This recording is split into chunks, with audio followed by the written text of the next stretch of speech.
This is Campfire Stories. Welcome, one and all, to the Doc Demand Show. I am Doc X, of course, the voice. I'm here with none other than Chef Demand, the one and the only. The best duo streamers on Twitch and YouTube and any other platform you're going to find.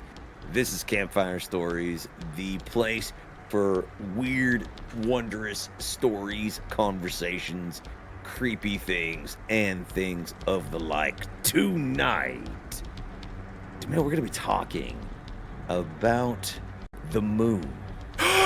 You know what the moon, what type of cheese the moon is made out of? Just go ahead and get it out of your system, man. Moonster cheese. And that'll just about do it for us. Good night, folks. This has been the Doc Demand Show. We've lost all of our viewers now. We've been reported in multiple countries. Thank you for that. No. The moon, I've got a simple question, man. One simple question, and you can tell me. What is the moon? What is the moon, dude? Moonster cheese. I am going to. How do I threaten you without like TOS? How do I ban my duo partner? For some reason, I'm struggling to figure out how to threaten you without TOSing. Well, I'll just give you the stank eye and move on. Well, let's just talk that makes me hard. Shall we? What's up?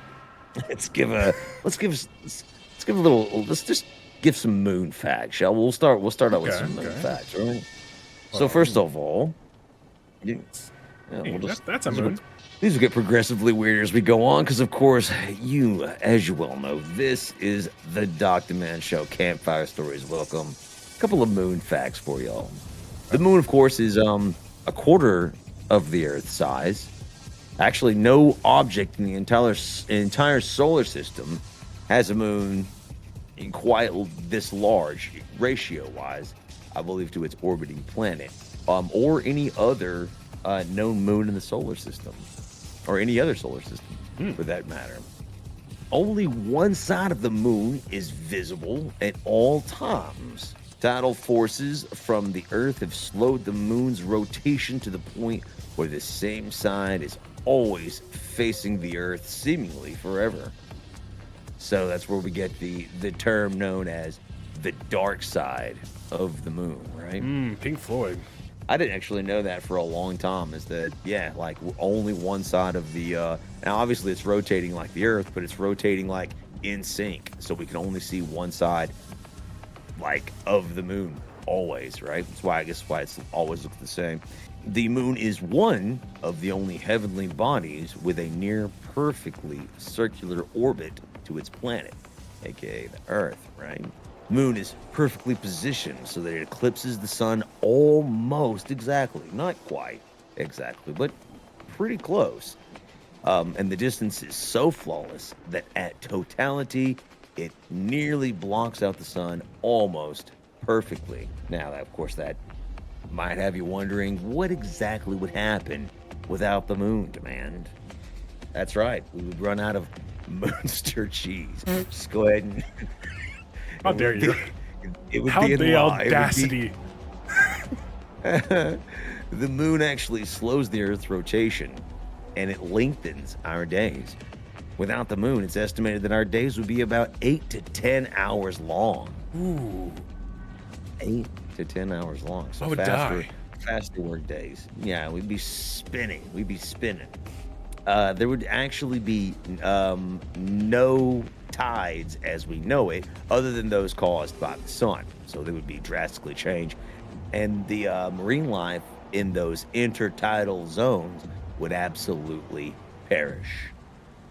Also, of course, for those of you obsessed with climate change, the moon does stabilize the Earth's tilt.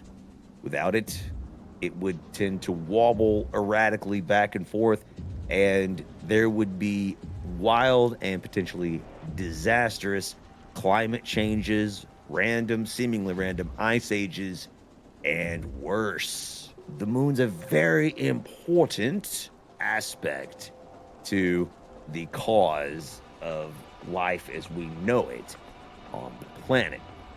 Hmm. Now, the question on everybody's mind, I'd like to hear people's guesses in chat. Go ahead and comment. Scientists can't seem to agree on how the moon was formed. Your theories demand? I believe that a giant asteroid slammed into Earth and broke off. The moon is essentially a piece of us. That's actually one of the theories, one of the most popular theories, believe it or not. It's actually called collision theory. The Earth and Theia, a hypothesized ancient planet around the size of Mars, collided with the Earth 4.5 billion years ago. Unfortunately, statistical models show this particular explanation to be of lower and lower odds as time has gone on. Another theory is Otto Schmidt's accretion theory, or as I like to call it, the trash moon theory, where basically dust and debris around the Earth from its formation sort of was pulled into a gravity outside and around the Earth and sort of formed them both. Of course, the Earth has an iron core and spins on its axis, and the moon doesn't, which makes this theory also unfortunately unlikely. The final theory is the moon was formed as the Earth was spinning so fast that part of it was pulled or actually ripped away from our planet, which formed the moon as we know it. This is also unlikely simply because some of the parts of the moon are much older than the Earth itself. So, collision theory seems to be most likely, but unfortunately, that doesn't quite explain some of the theories. You can look it up yourself. Seems to be the most likely, but it's not exactly. There's some doubts. Unfortunately, there are some doubts to that particular theory. There's a lot of anomalies about the moon, like a whole bunch of different anomalies, which we're going to talk about. I mean, this is Campfire Stories after all. The rocks on the surface of the moon, of course, appear to be older than the rocks and the dust underneath it. Unlike the Earth, the deeper you dig down, the older the rocks. It sort of seems to be the opposite on the moon. So it's almost as if it's inside out. Moon rocks are also, oddly enough, strongly magnetized. The moon has no magnetic field. In fact, zero. Uranium-236 and other strange elements are also found on the moon. Of course, there's a problem with this. As far as we know, uranium-236 and some of these other strange elements don't occur naturally. They are man-made. So, one of the final stranger things about the moon is that the craters appear to be near or at around the same depth. Various impacts from the moon, varying in different sizes, and meteors should cause vastly varying size of craters. However, many of them appear to be at or around the same depth, almost identical in some cases. The only reasoning being that there could be a barrier potentially preventing them from going deeper. But what barrier could that be, Demand? I don't know, Doc. It'd have to be something strong, something sturdy, able to withstand such events from happening, correct? Interesting. I like that idea. I like the thought. I like some chatters saying the same thing. So, when you said the Earth's rotation, right? Yeah. Did you know that the Three Gorges Dam in China actually affected the Earth's rotation by stopping the flow of water? Yeah, dude, it's a real thing. In the Yangtze. Yangtze River, yeah, because it's such a massive dam that it's like the Earth like shuddered for just like a microsecond when they turned it online. So we can actually we can just jack this up and just slow the days down if we wanted to.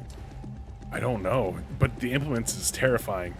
Dude, that's actually awesome. I did not know that.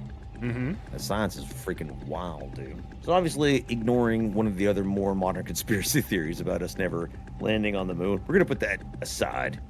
momentarily and talk about the Apollo 12 mission to the moon. This is fascinating. I think you'll like this. This is further pushing the direction that we're going.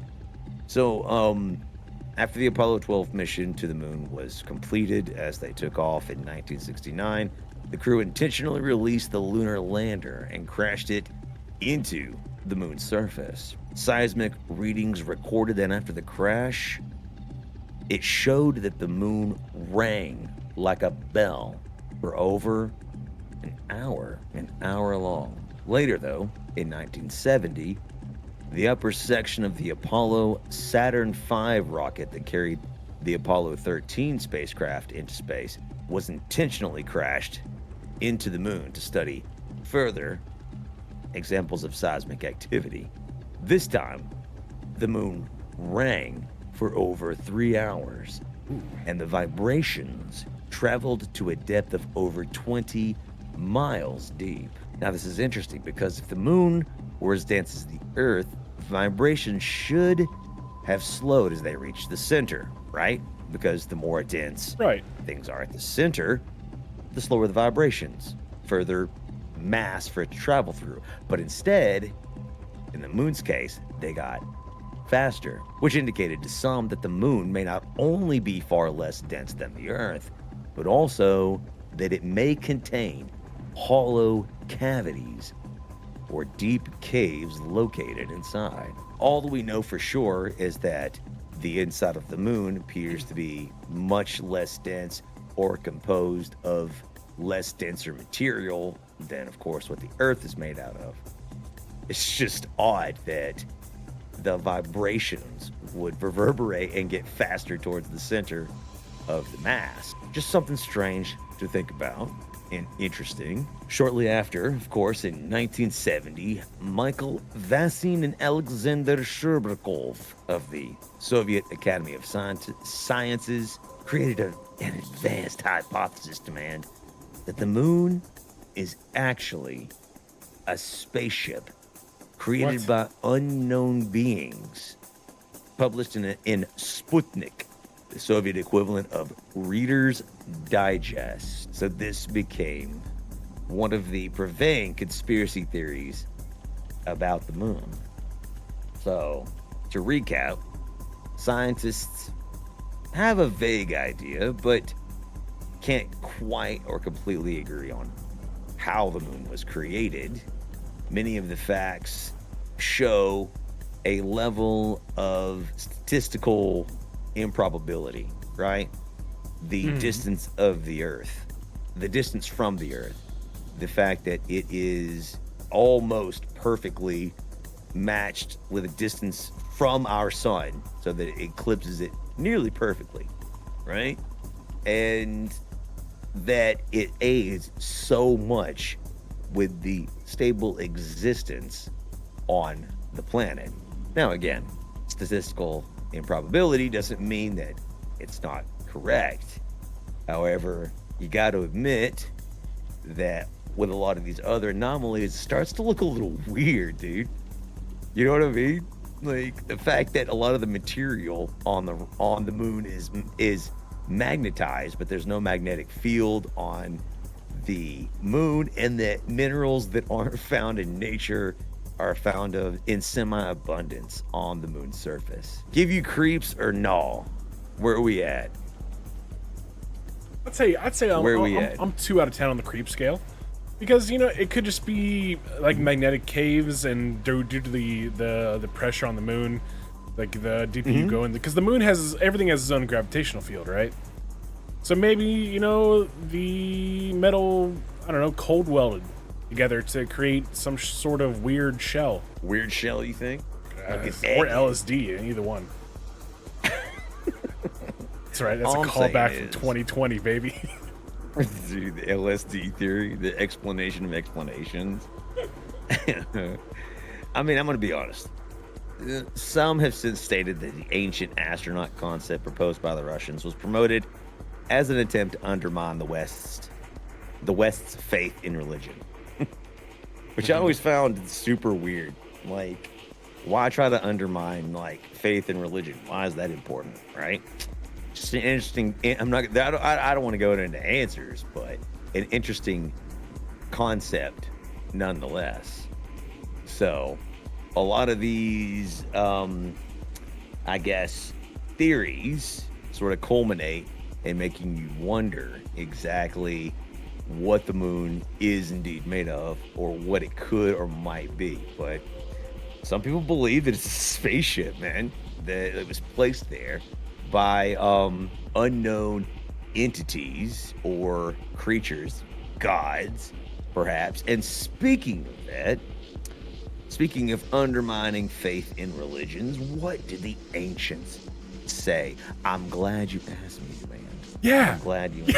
Yeah. Did you wonder what the ancients said? Because Dude, I was so curious. Those ancients back in the day with Fitzgerald and all that, just really wanted to know exactly what they said. The ancient Fitzgeraldians. Yes. Oh. What did they wonder? Well, according to many native cultures, the moon was formed through various creation stories and myths, often involving celestial beings, with the most common explanation being that the moon was created or placed in the sky rather than it existing long before humanity. In fact, some ancient African cultures recall a time before the moon existed. The Zulu recall a time where there was no seasons and a thick field of water vapor covered the planet, or so say their tales and legends. Once the moon arrived, this field was disrupted and caused a cataclysmic great flood. Wait a minute. Does that sound familiar Hold on. to you?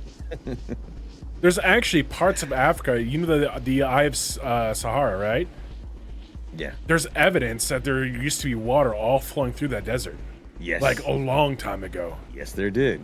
Yes, And there it would did. explain Atlantis.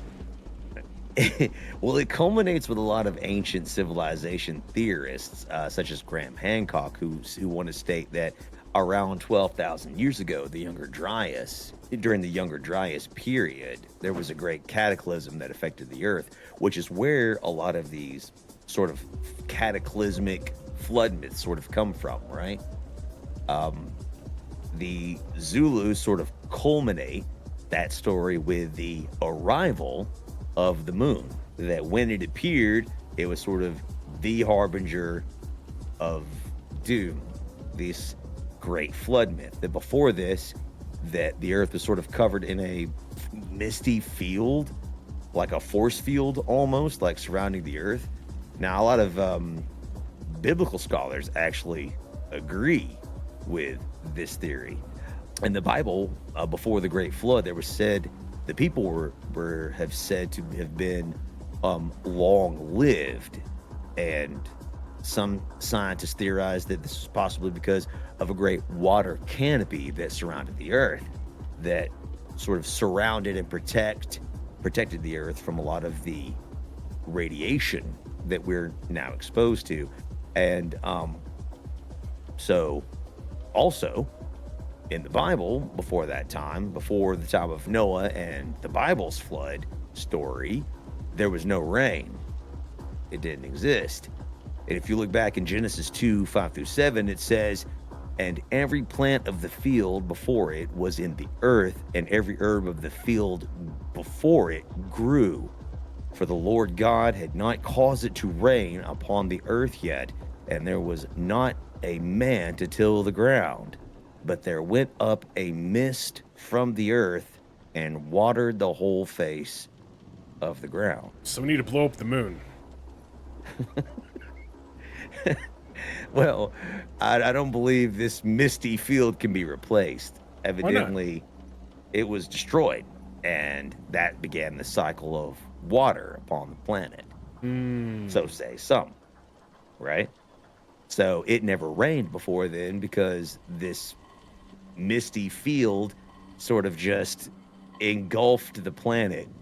But, again, according to certain cultures, something destroyed it. and that was what caused the Great Flood, or in some myths and legends. Just an interesting thought, but according to Zulu culture, it culminated with the arrival of the moon, and which makes you wonder if this is true. What is the moon for, and who placed it there? Theories, So, gods, when aliens, was the moon demand. placed? Cheese. The cheese gods weep upon us, for they harbored like dragons the mountains of cheese. They look upon us and they cry. Woe be unto you, the unbeliever of the cheese lords. Moonster. So my question to you, Doc, is when this moon was supposedly in place, didn't our technology like grow rapidly within the next decade? If you're talking about like the ancient theories, okay, so what a lot of people believe is that we're ignoring sort of the moon theory for a second. There was ancient super advanced civilizations, and around 12 to 14,000 years ago, there was a great cataclysm that wiped off this advanced civilization from the face of the planet. Now, the survivors of that civilization basically retreated into ancient hunter-gatherer societies. And again, this is just the theory. And they still had the knowledge, or a lot of the knowledge, of this ancient society from whence they came, which is why a lot of these ancient peoples have stories of guides, survivors from a time from before. And these guides and survivors basically teach people how to live again, often using magical godlike powers, or what we would recognize as extremely powerful and advanced science. Things like Terra Preta. You know what Terra Preta is? I know what terracotta The ancient. Yeah, Terra Preta is a very, very organic, highly nutrient dense soil. That's what's at the bottom of the Amazon rainforest. Well, scientists did tests on that, and they found out it's not natural. It was made. Oh. The Amazon rainforest was an ancient civilization that something happened to it, and it just got out of control. The Amazon rainforest was created by humanity. There's a lot of parts of the Amazon rainforest we have never even laid foot on. It was a dense, on the bottom of the Amazon rainforest is a extremely dense, nutrient-rich, man-made soil made by ancient people, and we know how to make a version of it, but the original recipe, so to speak, is lost to time. So the Amazon rainforest was just allowed to grow out of control because of this super nutrient dense type of soil that we created. Things like that, right? Technologies that, we eventually adapted slowly going forward, right? So that's the theory, is that this flood myth destroyed this great society, and the survivors basically scattered throughout the planet, sort of guiding and helping the hunter-gatherers relearn society. And a lot of people believe that it would happen the same way today. If some cataclysm happened, the people here that had advanced technology, advanced knowledge, those of us who survived would go back to where the hunter and gatherer societies live now, sort of reintegrate, because we would lose all of the society that allows us to live the lifestyle we live now. We would go back to gathering nuts and berries, hunting the animals, and who better knows how to do that than African tribes, Native American tribes, South American tribes. We would go and find the people there that exist in that way to try to survive. But we would take some of what we had before with us, right? Our knowledge about Wi-Fi and things of that nature would be left behind, but understanding how to grow, till the fields, create energy, simple things of that nature, we would try to use to advance their societies, to try to recapture and over time regain some of what we lost. And that's what some people believe happened. Now, whether the arrival of the moon actually, caused this or not. I mean, there's no way of knowing. Probably not, but I don't know. I wasn't around then, 12,000 years ago. So nobody really knows what happened to cause this great flood, whether it was the arrival of the moon, a bursting of some misty force field, or just simply a gigantic meteorite slamming into one of the ice caps, which is one of the prevailing theories, by the way. So it just makes you wonder. There's some strange things about the moon we don't know. And that's all we're saying here on the Dr. Man Show Campfire Stories. Just food for thought. Do your own research. Debunk everything we said in the comments. Please, we dare you. We dare you. I have something for you, Doc. I have a hot take. This is going to be super spicy. Are you ready for this? No, I'm not ready for this. This is very spicy. I don't want to hear it, dude. What is it? I'm going to play devil's advocate and say that climate change, when it comes to the raising sea levels, isn't real. All right? It's not a spicy take. You're no. Climate change denier. I'm not. No, hold on. I'm not a denier. Okay. I'm a logical man, right? If you this is satire, ladies and gentlemen. Just to make sure everyone is on board, this is completely satire. All right. So, if you take a cup, right, and you fill it full of water, and you put ice in it till it's at the very brim, right, and the ice starts to melt, the water will not overflow out of the cup. Right. So what happens when all that? Right. What happens when all that ice in the world melts? You know, I think. Hear me out. The reason why the water levels are rising is because so many boats we put in the water. So imagine if you took a penny and you threw in a bathtub. You know, the water won't raise but, a microcentimeter, right? But if you threw 100 pennies, 1,000 pennies into that tub, the water levels are going to rise. Climate change, more like boat change, solved. Ladies and gentlemen, this is satire, by the way. You heard it here, folks. You heard it here first, folks. We're talking about the moon being fake. We're talking about boat theory, debunking climate change. We're talking about misty fields across the earth, Bible stories, ancient myths and legends. Final interesting notes about the moon. Demand. Did you know, Chad, the moon is rusting? Fact, rusting? Actually. The moon is rusting. Yeah, so are my joints. Research has indicated a form of hematite, form of rust, which is, of course, formed from a mix of iron, water, and oxygen. It's beginning to engulf and even cover the moon. You can see some of that in the pictures that I linked demand, or you could look them up yourself on Google if you would like. Hematite, of course, is derived from a Greek word meaning blood. There's just one problem with this entire thing. There's no atmosphere or oxygen on the moon, which is completely befuddling scientists. And they are struggling and racing to figure out exactly why this can or indeed is the case. How can the moon rust without, of course, any oxygen to oxidize? Also, you'll need water, of course, which is very, very difficult to find on the moon. Oxygen and water lacking. Now, some of the moon rocks do contain trace amounts of iron.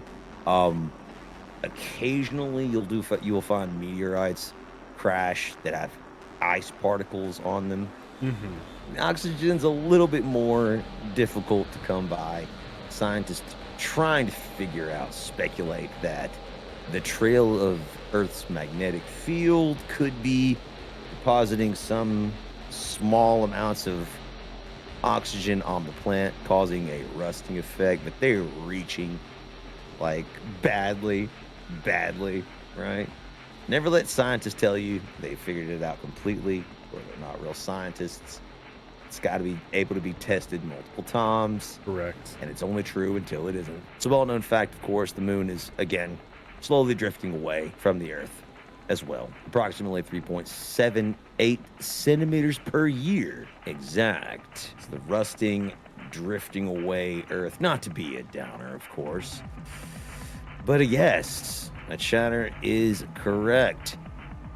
I guess to end this out, I just want to end, despite all of our other jokes and things, in the end, I suppose that all heavenly bodies, even the earth, are temporary, and one day all these things will indeed come to the end, or to a end. And maybe, as much as we laugh, the ancients weren't that far off after all, as in Revelation 6:12-14. When he opened the sixth seal, I looked, and behold, there was a great earthquake. The sun became black as sackcloth, the moon became like blood, and the stars of the sky fell to the earth, as the fig tree sheds its winter fruit when it's shaken by a gale. The sky vanished like a scroll being rolled up, and every mountain and island was removed from its place. Ladies and gentlemen, this has been Campfire Stories.